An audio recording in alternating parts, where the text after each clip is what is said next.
Bueno, vivimos un momento de transición muy complicado. Estamos en el final del ciclo del periodismo de papel, en la irrupción del periodismo digital con una gran potencia, en medio también de la eclosión de las redes sociales, de Twitter, de Facebook, de Instagram, etc. Y por lo tanto, también en un momento en el que las empresas clásicas atraviesan por una situación muy complicada, en la que los nuevos actores están creando unos escenarios de competencia muy difíciles, en las que hay personas o grupos que no son del mundo de la edición, que están irrumpiendo también. Ahí tenemos la compra del Washington Post por Jeff Bezos, ¿no? Que es simbólica, pero que representa algo muy importante de ese periodo de transición en el que hablo. Entonces, ese periodo de transición, hay cosas que están muy bien, que es el periodismo digital ofrece unas posibilidades enormes que no tenía el periodismo de papel, desde el punto de vista de multimedia, ¿no? Tienes imagen, puedes hacer podcast, puedes hacer... Nosotros acabamos de grabar ahora mismo una entrevista y es bueno, pues la posibilidad de jugar también en el mismo terreno que la televisión, incluso que la radio a veces. Es decir, tienes un multimedia, pero también lo que tienes es empresas que han tenido que reducir sus plantillas, que han tenido que bajar salarios, mucha gente que se ha quedado en el paro, y por lo tanto lo que ocurre siempre en los momentos de crisis, ¿no? Que lo nuevo no acaba todavía de desarrollarse y lo viejo se está muriendo. Entonces, en ese proceso pues hay muchas víctimas que normalmente son los periodistas. Bueno, la prensa siempre, su papel histórico es controlar los excesos del poder. Y mucho más en un mundo en el que la información per se de los sucesos que ocurren cada día se obtienen de forma gratuita a través de los grandes medios de información, la televisión, de la radio, de los propios periódicos digitales, de las redes sociales, etc. Y por lo tanto el lector, el público, el ciudadano no les da un gran valor.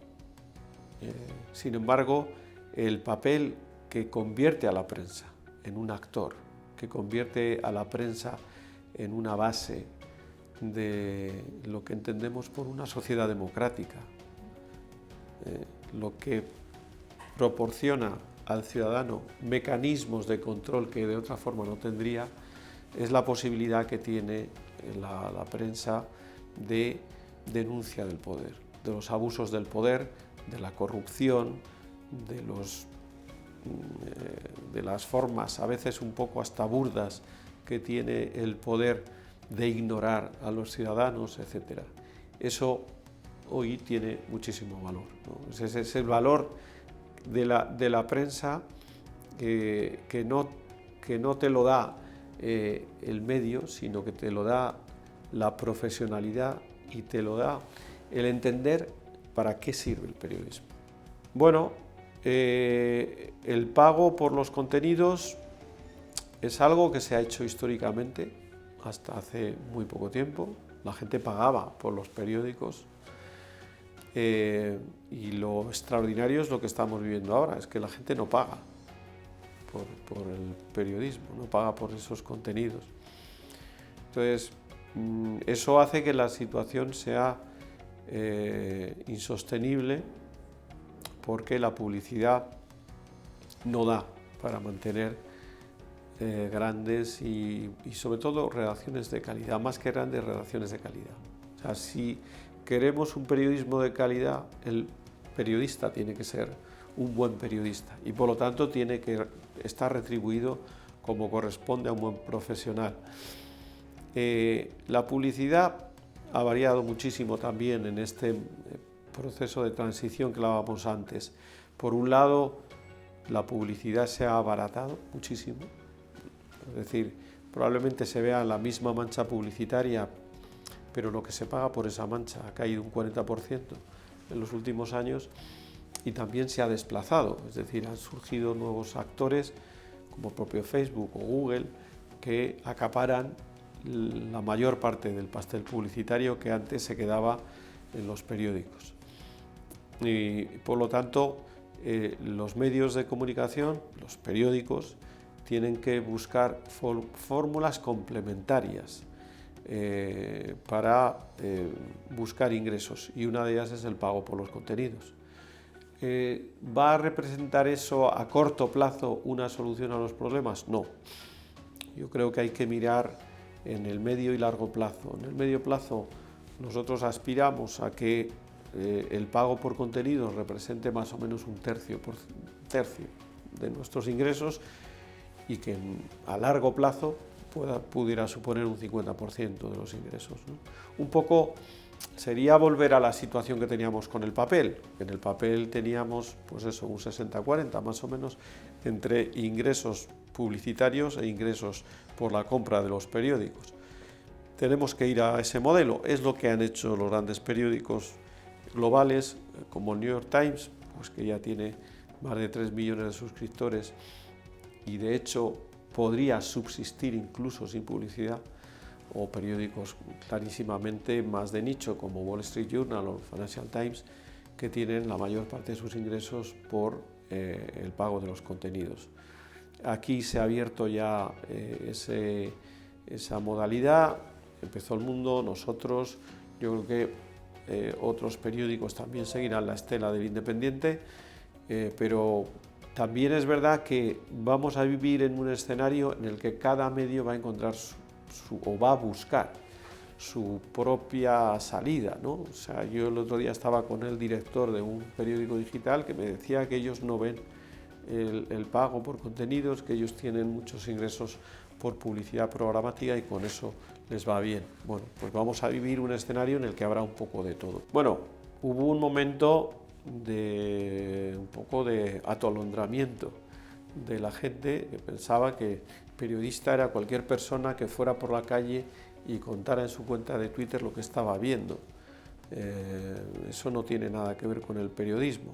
Es decir, el periodismo sobre todo es valoración y análisis, ¿no? Y jerarquización de la información.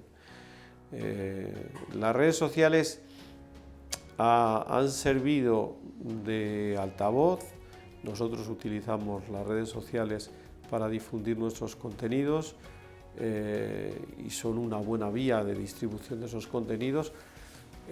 A veces pueden servir de fuente de información cuando tú no tienes posibilidades de estar en algún sitio y hay alguien que desde ese sitio está tuiteando, está mandando mensajes a través de Facebook sobre un suceso, pero ojo, el periodista lo que tiene que hacer es contrastar eso que le viene a través de las redes sociales. Las redes sociales tienen el problema de que es información en bruto, a veces manipulada, a veces falsa directamente. En el mundo de las redes sociales se mueven pues grandes intereses económicos y políticos que lo que intentan es colar información pues manipulada, fake news, y tenemos que tener mucho cuidado con eso. Bueno, yo creo que las empresas de comunicación tienen que facilitar el diálogo entre las empresas o los políticos que recurran a estas empresas y los medios de comunicación. Yo creo que a veces hay un malentendido al pensar que las empresas de comunicación tienen que ser una especie de muro que separa al periodista de la empresa o al periodista del político, etc.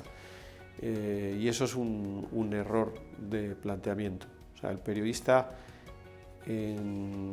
por lo general, lo que busca es contrastar información, tener buena información, y las empresas lo que tienen es que facilitar el trabajo a los periodistas. Es que yo solo lo entiendo de esa manera.